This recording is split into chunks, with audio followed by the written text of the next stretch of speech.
Good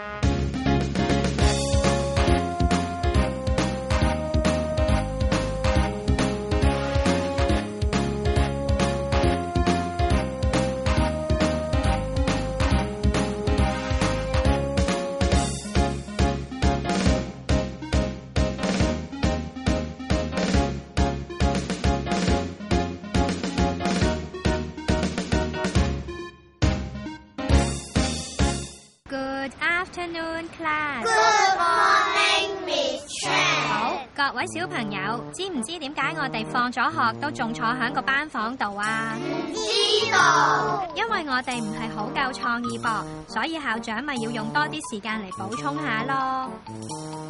各位小朋友，你哋想唔想有多啲創意呢？想。咁想我哋就有噶咯噃，因為創意最緊要係肯去咩啊？想。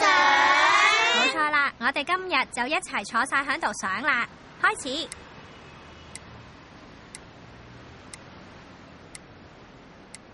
Miss， 其實咧，我哋要想啲乜嘢啊？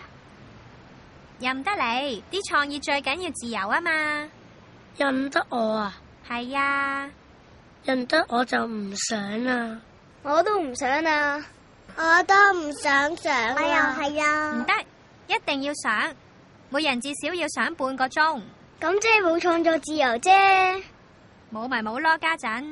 校長唔安。Miss Chan，你咁就唔啱啦。吓？創意呢唔係淨係坐喺度想嘅，仲要有好多生活上嘅嘢一齊引發嘅。例如呢？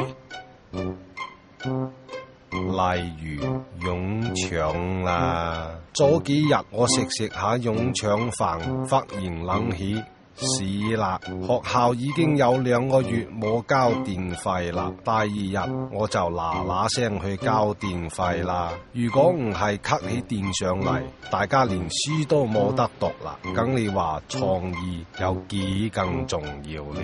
校長啊，不過交電費好似記得同埋有錢就得噶咯噃。係咩？咁使唔使湧腸噶？應該唔使噶噃。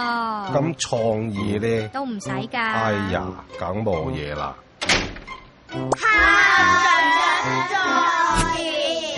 好，咁我哋繼續想，至少要想到有啲多創意先准放學，明白未？明白。Very good。